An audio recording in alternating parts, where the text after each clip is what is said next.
بسم الله الرحمن الرحيم.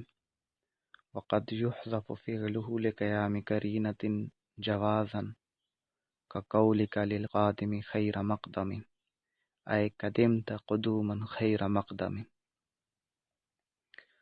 ہم منصوبات میں پہلا منصوب مفعول مطلق کو پڑھ رہے ہیں.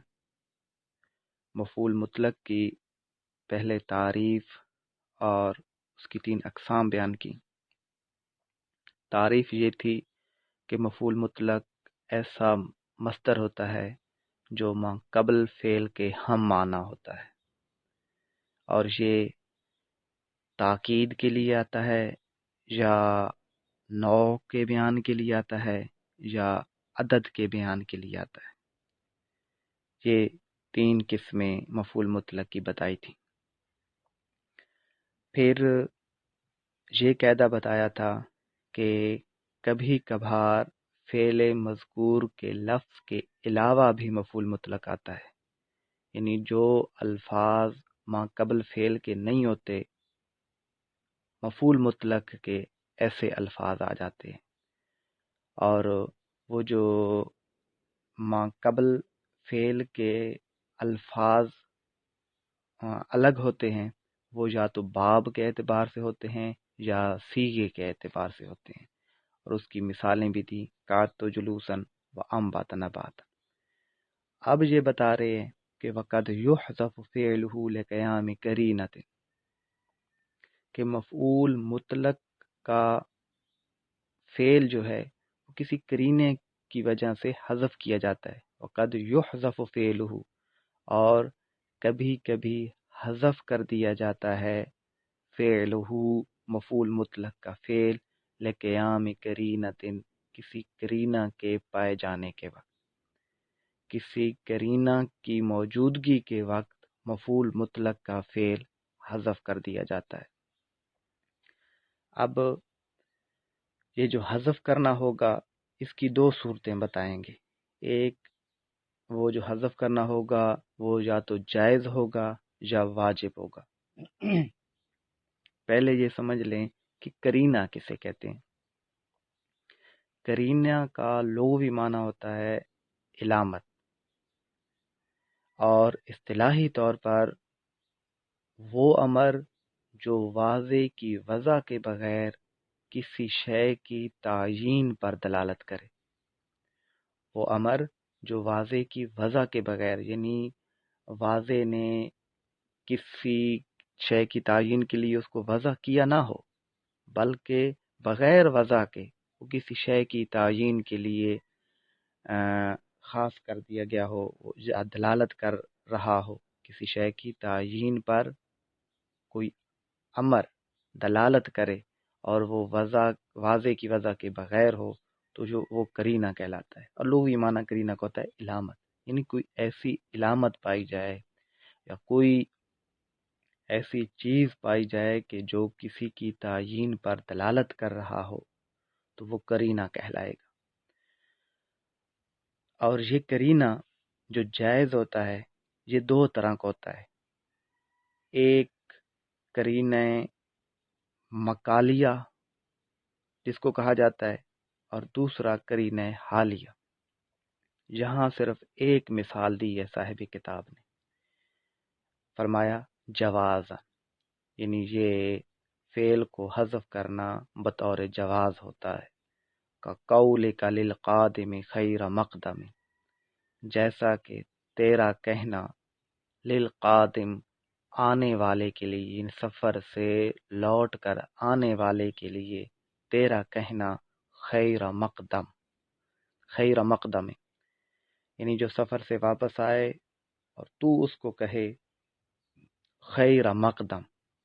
اب خیر مقدم جو ہے یہ قرینہ مقالیہ ہے، اور اس کا جو فعل ہے وہ حذف کر دیا گیا ہے. آئے یعنی اصل میں کیا عبارت تھی؟ اصل میں تھی یعنی قدمت قدومن خیر مقدم. قدمت تو آیا، قدومن آنا، خیر مقدم بہتر ہو، یعنی تیرا آنا بہتر ہو. اب یہاں دیکھیں کہ خیر مقدم کو ذکر کر دیا اور قدمتا قدومن کو حذف کر دیا۔ اب یہ جو مفعول مطلق تھا وہ تو تھا قدومن، اب قدمتا کو پہلے حذف کیا گیا اور باقی کلام رہ گیا قدومن خیر مقدم۔ قدمتا فعل تھا اور اس کو حذف کر دیا گیا، اس لیے حذف کر دیا گیا کہ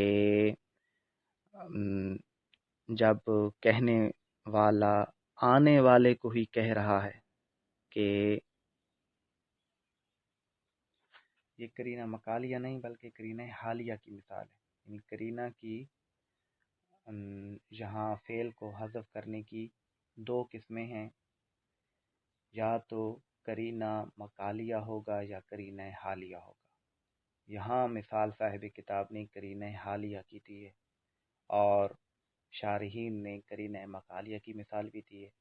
پہلے کرینہ حالیہ کی مثال کو سمجھ لیں کہ جو فرمایا خیر مقدم، آنے والے کے لیے کہنا کہ خیر مقدم تیرا آنا اچھا ہو۔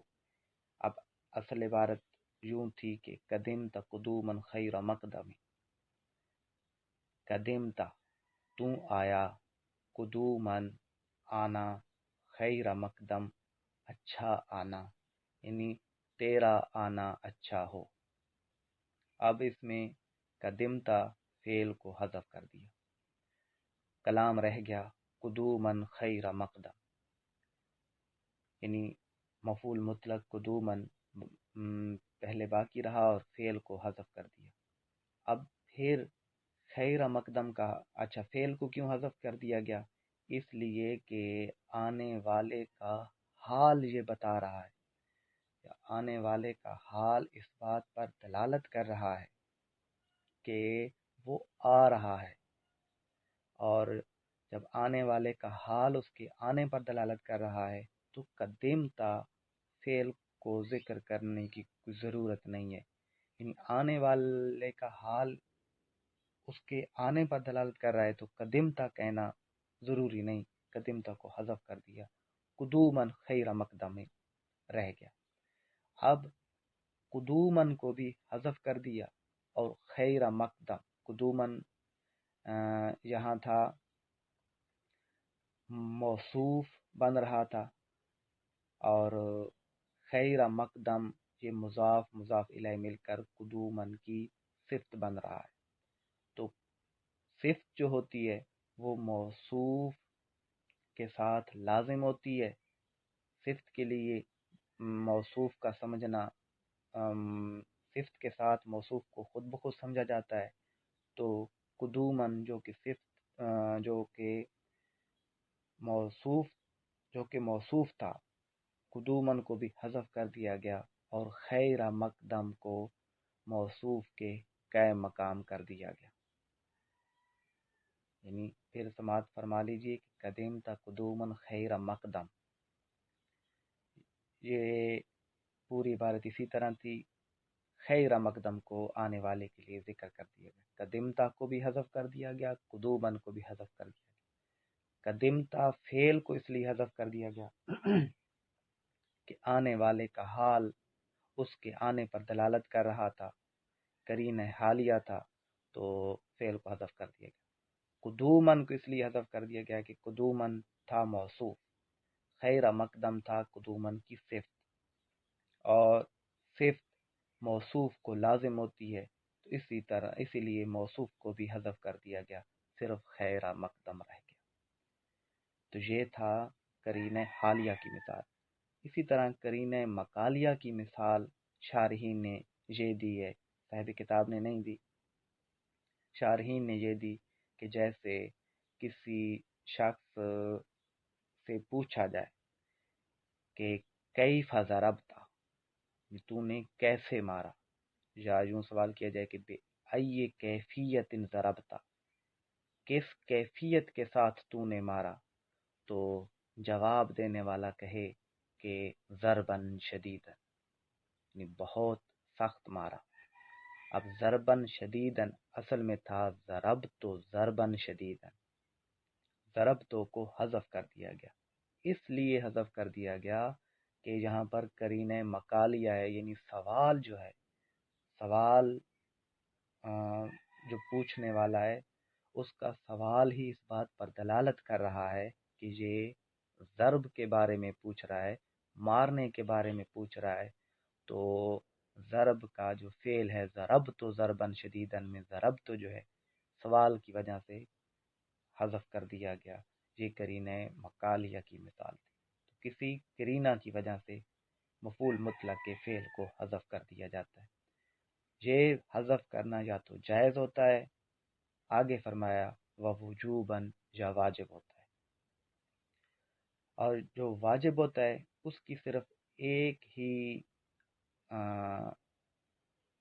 قسم ہے، اور وہ ہے سماعن، یعنی عربوں سے سنا گیا ہے۔ یعنی جہاں پر مفعول مطلق کے فعل کو حذف کرنا واجب ہوتا ہے وہ صرف سماعن ہے، جہاں جہاں عربوں سے فعل کو حذف کرنا سنا گیا ہے وہیں وہیں فعل مفعول مطلق کے فعل کو حذف کرنا واجب ہوتا ہے۔ سماعن کا مطلب عربوں سے سنا گیا ہو، اس کا کوئی قاعدہ یا اصول وغیرہ نہ ہو۔ نحو سقیاً و شکراً و حمداً، سقیاً و شکراً و حمداً و رعیاً، جیسے سقیاً، شکراً، حمداً اور رعیاً، یعنی یہ جو ہیں ان چاروں میں فعل کو حذف کر دیا گیا، اور وہ جو حذف کرنا تھا وہ حذف سماعی واجب تھا اور سماعی تھا۔ اب کیسے حذف کر دیا گیا؟ ان چاروں کی عبارت ذکر کر رہے ہیں، اے سقاق اللہ سقیاً و شکرتو کا شکراً و حمدتو کا حمداً و رعاک اللہ رعیاً۔ اب سب سے پہلے جو انہوں نے مثال دی سقیاً کی، سقیاً اصل میں تھا سقاق اللہ سقیاً، اللہ سقاق اللہ سقیاً، اللہ سیراب کرے تجھے، اللہ تعالیٰ سیراب کرنا، مطلب اللہ تعالیٰ تجھے سیراب کرے۔ اب یہاں دیکھیں سقیاً کو ذکر کر دیا اور سقا جو فعل تھا اس کو حذف کر دیا، نے اس کو ذکر نہ کیا، اور یہ جو حذف کرنا ہے یہ واجب ہے، اور اس کا کوئی قاعدہ کلیہ نہیں ہے، بس سماعی ہے، عربوں سے یہ سنا گیا ہے۔ اب اوپر جو دوسری مثال دی تھی سقیاً کے بعد شکرن کی، اس کی عبارت کو ذکر کر رہے ہیں، وَشَكَرْتُ کا شکرن، یعنی شکرن کسی کا شکریہ ادا کرنے کے لیے شکرن کہا جاتا ہے۔ اصل میں شکرن کی عبارت تھی شکرتو کا شکرن، میں تیرا شکر ادا کرتا ہوں، شکر کرنا یعنی میں تیرا شکریہ ادا کرتا ہوں۔ اب شکرن جو کہ مفعول مطلق ہے اس کو ذکر کر دیا، اور فعل شکرتو کو حذف کر دیا، اور یہ جو حذف کرنا تھا یہ واجب تھا اور سماعی تھا۔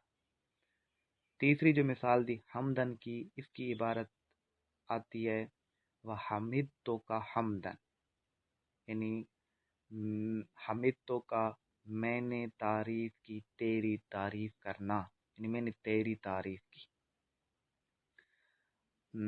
اب جہاں پر حمدن مفعول مطلق ہے اور حمدتو فعل کو حذف کر دیا گیا، اور یہ حذف کرنا وجوبی ہے، سماعی ہے۔ وَرَعَاكَ اللَّهُ رَعْيًا، اللہ تعالیٰ تیری رعایت کرے، رعایت کرنا، مطلب اللہ تعالیٰ تیری رعایت کرے، اللہ تعالیٰ تیری حفاظت کرے۔ یہ سارے یہ دعائیہ کلمہ ہے، وَرَعَاكَ اللَّهُ رَعْيًا، اللہ تعالیٰ تیری حفاظت کرے۔ اب یہاں پر راعین مفعول مطلق ہے، اور اس کا جو فعل رعا ہے اس کو حذف کر دیا گیا، اور یہ جو حذف کرنا ہے یہ وجوبی ہے، سماعی۔ تو آج کے سبق کا خلاصہ یہ کہ مفعول مطلق کے فعل کو حذف کرنا کسی قرینہ کی وجہ سے یا تو جائز ہوتا ہے یا واجب ہوتا ہے۔ جائز جو ہوتا ہے اس میں قرینہ کی دو صورتیں پائی جا سکتی ہیں، ایک قرینہ حالیہ، ایک قرینہ مقالیہ۔ قرینہ حالیہ کی مثال تو صاحب کتاب نے دی، قرینہ مقالیہ کی مثال میں نے آپ کو دیگر ہدایت الناف کی شروحات وغیرہ سے بتا دی۔ اور دوسرا جو جواز حذف کی جو قسم ہے وہ ہے وجوبی، اور وجوبی صرف سماعی ہوتا ہے، یعنی سماعی کی قسم جو ہے وہ صرف وجوب میں داخل ہے جو عربوں سے سنا گیا ہو، اور اس کی مثالیں بھی ذکر کر دی۔ واللہ اعلم بحقیقت۔